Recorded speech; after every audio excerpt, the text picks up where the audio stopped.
Welcome to the WrestleMania weekend, family. Welcome to every single one of you. We're going to be talking about the appetizer, the first show of all this long weekend that we're going to have in professional wrestling. NXT Takeover Stand and Deliver. Paul, happy April's Fool. You know, we're back and we're ready to just deliver the best information, analysis, and our comments about this show that was pretty decent. There's every year kind of Takeover doesn't feel the same. They try as much as hard as they can, but some matches were really good. Like, for example, the North American Championship was probably the best of all this show. So, Paul, your thoughts on this, Stand and Deliver. Yeah, that's the thing. Did they actually deliver, or like you said, did they make us look like the April Fool? But no, I thought this pay-per-view and most of the Shawn Michaels era NXT, because I will say this is Shawn Michaels era. This ain't like the Triple H days, stuff like that. The Shawn Michaels era NXT, you'll get one or two really good matches that you go, man, that could have been on the SummerSlam or on the WrestleMania card or whatever. But then the rest of the matches, you go, ooh, man, that was pretty rough. And that was exactly what we got here. I mean, a couple of the multi-man, multi-women matches and stuff, and not too much, especially because of the talent and stuff involved. But I mean, man, that North American match was good, and the main event. And Johnny Gargano, Where Grayson Waller, that had storyline. People were really invested. So a couple good matches here, and I think it really kind of sets the tone. It gets people a little excited for what we're gonna see tonight. Well, that's the and then a few hours on WrestleMania, 39.91. So, family, thank you so very much, John Paul, myself. We welcome you one more time to the original Robert. Don't forget, we have all the social media right there for you guys. Subscribe, follow us, leave us a comment, thumbs up. We all really appreciate your help. And the women's match, it was what opened the show. The ladder match, Roxanne Perez at the last second. She gets clear, so she was defending against Gigi, against Tiffany, against Indy Hartwell, also Zoe Starks, and Lyra Valkyria. All of that, the match, I feel that when it comes to women, Paul, they don't do a great job with the matches. I don't know, because it's multi-women, but it doesn't look as great. There's a little spots that I don't know, the men, maybe they can do it a little better. I want your thoughts on this, but I don't know. I just felt that it felt a little flat, especially the winner, terrible, and the fashion that the winner came out with, terrible. Yeah, and I mean, if you really look at the landscape, I'm not saying they're all Charlotte Flairs and Rhea Ripley's and Becky Lynch's, but the only one that really sticks out is okay, they're really green, is Tiffany Stratton. All the rest, they've been around here for a little while, or at least we've seen them, whether on the Indies or with WWE, and it's okay, they're all pretty good. But so I won't say it's, the talent was sucked and it was green, but I mean, a ladder match is never, unless it's one-on-one, Razor and Shawn, somebody like that, it's not going to be a classic. It's going to be a bunch of spots, and it hurts. You're jumping off stuff, doing this and that, and some of these women, hell, even some of the men, they probably think, man, I don't really want to do this.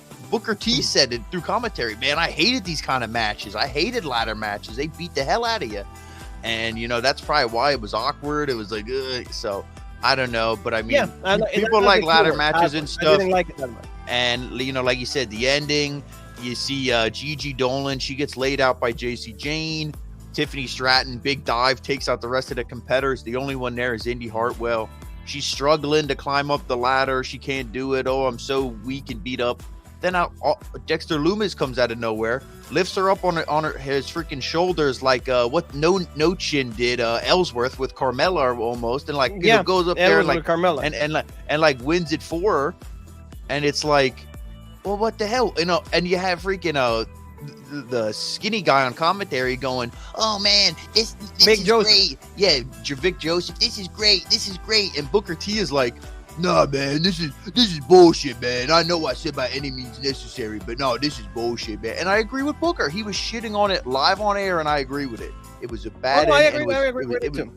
It was bad, and I mean, this isn't for a mid. This is your NXT Women's Champion. I mean, I feel people really like Roxanne Perez. I don't know why she had such a short title reign already done, but I mean, Indy Hartwell is deserving to win it, but not in this fashion. This is kind of. I will say, even I wouldn't know if she will be that deserving if Roxanne Perez went from Meiko Satomura. I'm not saying that Meiko, every time that Meiko shows up, you got to give him a bell, right? We're not saying that. But if that's the case, then do it with Gigi. Maybe go with like even Zoe Starks. Zoe Starks has a lot more, to offer as a heel, and even in ring work is so much better. But I mean, like you said, even the fashion, I don't know. Indy Hartwell probably was like the person that nobody ever picked to even win the match, and that's maybe why they did it. The only good thing about this is like you're gonna see Gigi and JC going still. That rivalry is still going on, so you see the long-term booking. And it comes to that, but like I mean, Dexter Lumis is good to be in NXT because in Monday Night Raw, completely an afterthought. Nobody cares, Triple H might have brought back a lot of names, but he didn't know what to do with any of them. So they, we don't have anything here in the red. Let's go to the yellow, and maybe like at least people know you from that red. Yeah, I agree. And I mean, I know, not to go off topic, but there's rumors Triple H says he's going to reunite DIY on the main roster. So that'll be another tag team. So we yesterday's video, we talked about their lack of tag teams. Go check out that video. Hour-long SmackDown WrestleMania preview. Everything, give it a thumbs up, comment, everything else. But, that it's one of those things where Triple H, he already said, I don't want to come in charge and just switch everything, day and night. It's going to be a slow, gradual progression to stuff. So maybe that's kind of what we're seeing with some guys like Dexter Lumis and stuff. But regardless, this wasn't the best showing here from it wasn't like again, and I mean, congratulations to Indy, but I don't know. I don't want her to have even like a long title reign. Mandy Rose like raised the bar with the Doctor Attraction and everything. I would have been maybe. Roxanne did a great job. No, but like you said, the reign was like to me a little tarnished just because of the thing with Meiko Satomura. Is she injured? Is she not injured? Is the injury legit or everything? Oh, the last minute I want to compete, but in the end, no great spots on the match. That was to me a flop. And let's go to the tag team division. Gallus going against Tony D'Angelo and also with the brothers. This I like because Gallus was really strong on NXT UK, a show that like we covered even till the last episode. So to me, the fact that like they're pushing Gallus, the only thing is like Joe Coffey. What do you want to do with Joe? Is he gonna like jump into singles matches? That's the only thing. But like this match was good and it does what it's supposed to do. Hey, is your tag team champion? You're supposed to feature them on the show, Paul. Yeah, and I mean, it's better than what was Tyler Bate doing. I think he was wrestling with Chase U on the pre-show or something like that. Yeah, going against, like the Rock's daughter and all of that, and like Psyche or whatever. So what is that? So what does that show you? Some of these, I'd rather be Joe Coffey than Tyler Bate right now. But no, I mean, this was pretty good. The Creed brothers, I didn't like them at first because I thought, man, these guys are green as hell. They're not very good. They're just, what are they? Just like regular high school wrestlers? You know what I mean? They don't have no gimmick, no look, no nothing like that. But they're growing on me. I think maybe in 3 years or so, they could be a team on the main roster, and you could go, okay, I could see them, being a big team in the tag division. But I mean, a team that is that right now is Gallus. I think they're, they have the most charisma and everything. Not as much here as they did in NXT UK. I don't know if that's the writing, what that reason is. But probably the writing, the difference in culture. You know it's in them. I mean, I like seeing Joe Coffey come out and help them. Gallus, to me, they're better as heels. We even said when we did NXT UK, when they became baby faces, it was too jokey, too haha and funny. They needed to be more serious, like when they were heels. And I mean, cheating to win here, Joe Coffey coming out, knocking out whoever he was, Stax Lorenzo or somebody punched out. Yeah. I mean, it's one of the things that's heel to me.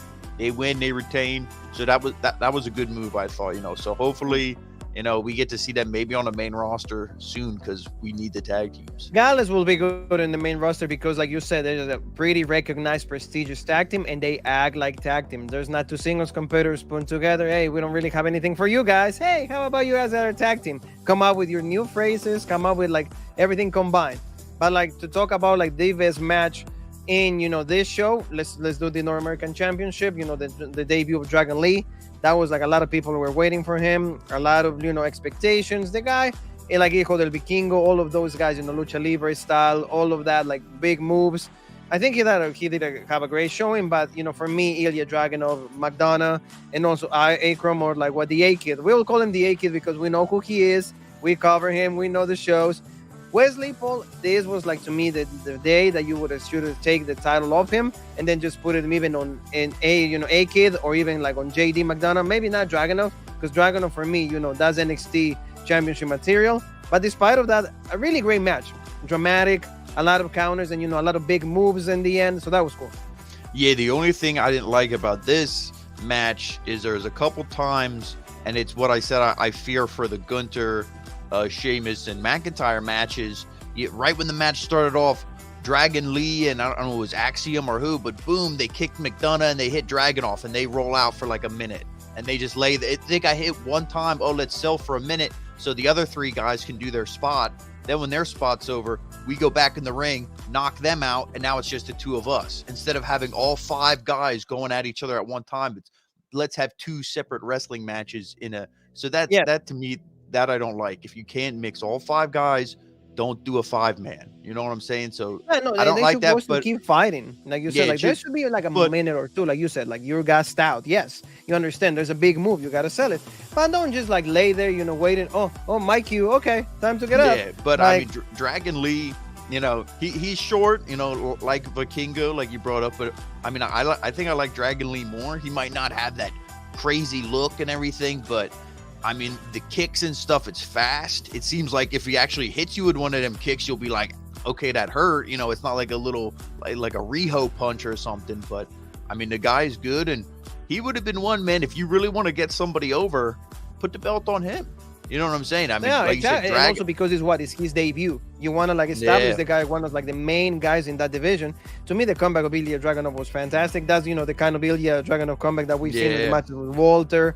All of that good stuff. I thought that was the moment. It pisses me off that like they don't choose Ilya Dragunov, and on top of that, he gets the pin. Grab. He's used to losing. I'm sorry for Devlin, but that's the truth. Or like A-Kid. Nobody knows who the A-Kid unless you watch Raw Break and you've seen NXT UK every single review of the show. But I don't know. They come back and Wellesley, of course, he gets the win. This pin was absolutely great. Dragunov time to pin all of them. That was cool. But like you said, Wesley winning, I'm not a big fan. I'm sorry, I have my own, criteria on that. But I mean, he retains the title. Hopefully, Dragunov and him go to another match. That would be really cool. Or maybe Dragon Lee by himself in a singles match. That would be what I hope for. Tell me a little bit about the grudge match. This was just cool because, again, a year and a half ago, in the last episode that we did for NXT, bye-bye Johnny Gargano. Right there is when, he left. And, they take this back. This was cool.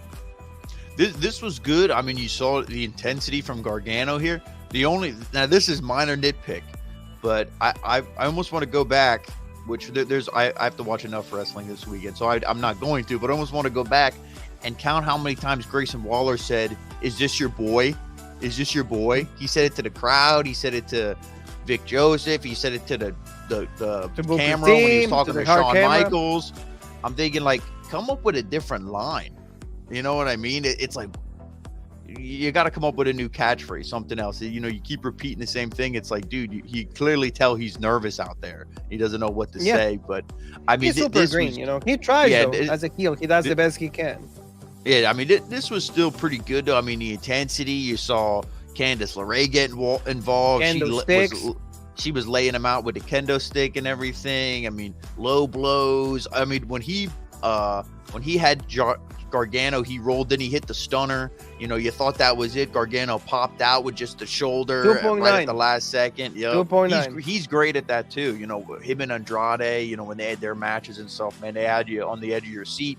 But this was good here. Eventually Gargano, he gets the shit talked to him. Oh, blah, blah, blah, this, that, whatever. Boom, low blow. And then he gets the Gargano escape. Well, first off, he freaking, I like that. He put the chair around his neck, and the way he hit it, the chair flew off his head. Around. I mean, the way that they did it, where it didn't hurt Grayson Waller, but it looked like it freaking killed him. I mean, that was cool. I don't know how they did Johnny's, it. Cool. Johnny's a great wrestler. Johnny is Johnny wrestling. You know what? But unfortunately, one Monday Night Raw, so I'm bullshit. Nobody gives a fuck. I gotta go back to NXT. The only way to keep he's relevant. But like, did you like this? Kind of mini reunion what we used to see in the NXT back in the day. Yeah, I mean, well, just like to comment on it there. I mean, to me, to really get him over, man, DIY. You saw this intensity here. Who else is intense? Ciampa. Ciampa's a badass. He's intense. Get them together, man. Go. I'm not saying heels, but eventually, get them after the tag teams. I think them versus Kevin Owens and Sami Zayn, or if the Usos retain, or whoever. Man, that'd be some great matches. That's how you sell the tag team division. Absolutely. But no, this to me was bullshit. Nobody liked Garganos family. Very few did. I'm sure there were some people that liked this. Oh, Indy and Dexter and all that. This ruined it for me. I'm like, really? It should have just been Johnny standing there with his wife and the baby, if they want to have the baby there, whatever. But like, no, you don't need to bring them out. This just it was awkward. It killed it, and it just reminded me that, hey, remember when Gargano was in that stupid, goofy storyline? Well, yeah, no, you're right. I mean, a lot of people love it. I don't know. For me, Dexter Lumis, because all of them, Paul, all of them are failures on Monday Night Raw. Even Candice, all of them is like, oh, okay, let's be legit. Like on Saturday, I'm legit. I'm good. I'm relevant. Everybody loves me. I go to Monday night, so I'm a nobody again. So that's is kind of like what kills it for me a little bit. But, they had to have the good moment. Yeah. Do we really care about it? Not too much. Like this match, for example, now going to the Women's Tag Team Champions. The only thing I like about this is that Alba Fire and Isla Dawn are champions now. It was a pretty quick match because, like you said, it's like an intermission in between, like a super dramatic match, grudge, and to the main event. And to see Alba Fire, again, Isla Dawn, that like they were great competitors and great figures. They were very relevant on NXT UK. These other two girls, Jansen and all of that, do we really care for them? No. Now, actually, I care about these titles because Alba Fire or Kay Lidier and Isla Dawn, they're girls that I want to get behind them. And, in a good way. not in the other way, but you know what I mean. And the match was really quick again. Like there was hesitation on the champions, and then, Isla Dawn and Alba did like a combined, like she did a backstabber and then she did like a swanton bomb, and we have a new champion. So that's good. I'm happy. Yeah, I mean, no, I agree with what you said here. These are the two women that were, I mean, hell, they were challenging Meiko Satomura, and they came close to beating her. Kaylee Ray actually did beat her, the first time, and I mean, very talented. They could easily be on the main roster feuding with Charlotte, Rhea, Becky, Bianca, all them. But, they're here in NXT, and that kind of sucks. But at least they're being recognized as, hey, you're the champions. So, I mean, this is good. But, no, you got to eventually get these women where they belong, and that's mixing it up with the top talent on the main roster. Exactly. But at least, I care about these titles now. Now I care. Now when they show up on TV, I'm going to care. Because the other ones, I'm sorry, but not interest. Next page, let's move on to the main event, Paul, for the NXT Championship. Carmelo Hayes, like the challenger, the him. Like he's been conquering everything. Two guys that like were promoted at the same time. That was the whole storyline. And Bron Breakker, you love him. This guy's been holding this brand for like 2 years. Great main event with Dolph Ziggler last year. Now is his farewell, maybe his swan song, because he's ready for like the big leagues. We're gonna quote that, a big quote, because he might debut on Monday Night Raw. But like the match they gave us, very strong. Carmelo Hayes, whether you like it or not, he's a great wrestler, and he sells his whole character. Even he said, Paul, in the promo, I train, like I party like 3 hours, but then I go to the gym. I take care of my nutrition and all of that. Go ahead. Yeah, I was just gonna say, when this guy won the breakout tournament a couple years ago, maybe some people thought, really him? You had, I think Angel Garza was in that one, and you had like a bunch of other people, and they thought, like, that's gonna be the guy. But I mean, look at him now. Angel Garza, Paul. Yeah, I mean, but I mean, look at him now. He has so much charisma. I think he could cut a promo and be feuding with lots of guys on the main roster too already, but they aren't going to rush it. They're probably going to be like, okay, now, we're going to give you the ball in NXT and see if you can carry it. And they had a great match here. The only thing I didn't like was, like you have in this picture, Trick Williams got involved, and that kind of tarnished it for me a little bit. I mean, it wasn't the deciding pinfall. Breakker still kicked out. He still went for his big, power move and everything after that. So it wasn't like he got hit in the head with a belt and was done 1, 2, 3. But then after the match, when Carmelo Hayes, he hits his finisher and he wins, then Breakker and him, they have a babyface celebration. He hands him the belt, raises his arm. But not 5 minutes ago, Trick Williams was trying to cheat. So that, don't do the cheat spot. That is just bad booking. That whoever's the agent, whoever called that, and I put all the blame on Shawn Michaels. Who was the producer? Yeah, whoever produced that didn't make sense. If you're gonna have Breakker go like that son of a bitch, and okay, like, oh, I'll get him next time. And you go, okay, they're gonna have something. This is gonna continue. Then okay, but they didn't do that. I mean, clearly, this guy's going to be on Monday Night Raw. I mean, he's ready. He already had his Monday Night Raw debut. That's where he won back the NXT title from Dolph Ziggler, I believe, if memory serves me correct. Yep.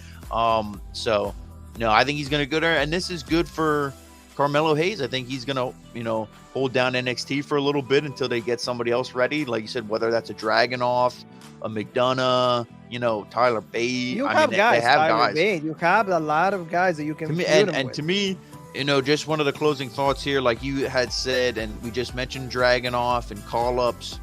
Who do you think, besides maybe a Bron Breakker, do you think? I wouldn't be surprised if somebody like an Ilya Dragunov. I mean, you got to think, Gunther wins at WrestleMania. He's going to say, I beat everybody. Who the heck is here to challenge me?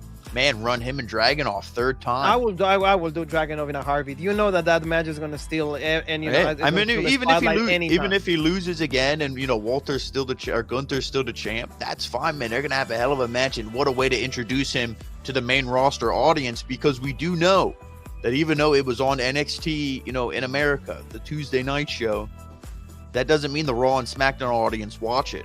They might not know who he is. Yeah, unless you're like a diehard wrestling fan, unless you watch every single day, you don't know who Ilya Dragunov is. Maybe for the match, yeah, you kind of like heard it because that match was like so popular, so well known that you had to watch because of how like, the brutality, the intensity is on Robert in the archives. Watch it, review. One of like the best reviews we ever done, actually, by the way. So yeah, I would love to see that. Bron Breakker. He has the talent, he can go ahead and go feud with Cody. For like a month, turn heel. Hey, they cheated with me. Oh, this Trick Williams. But like you said, I agree with you. I don't like the, I'm like, oh, I'm pissed because I lost my title. Well, I'm going to be I'm going to be nice. Here's the title, sir.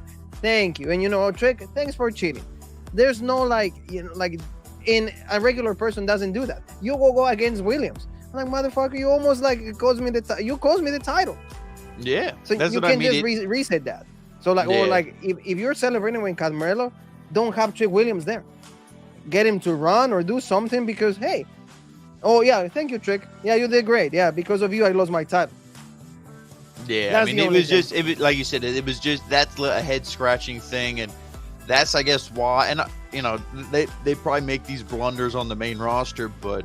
That's why I guess this is their third show, the developmental brand, so when they make the accidents like this, you go, okay, well, this is the training it's an accident. That's what we're going to call it. So family, thank you so very much. We're not going to make it really long here because we have a lot of more wrestling to talk about. Remember, live is going to be WrestleMania 39 Night 1 main event, Sami Zayn, Kevin Owens, the Usos Tag Team Championship on the line. We're going to have also like great matches. John Cena, Austin Theory for the United States Championship. Be with us, in all the social media waves. We're going to be right there. So comment. Let us know what you guys feel about the show. And 9-2, same way with Roman Reigns and Cody Rhodes, Paul. Let us know where can they find us, specifically in all the social media waves. And we're ready to leave. And that's Rope Break on Facebook, OG Rope Break on Twitter, and the original Rope Break on Instagram, Twitch, and TikTok. And, of course, right here on YouTube, the home of the #1 podcast in the YouTube wrestling community, the original Rope Break. And you and me have one more thing that is left to say, and that is...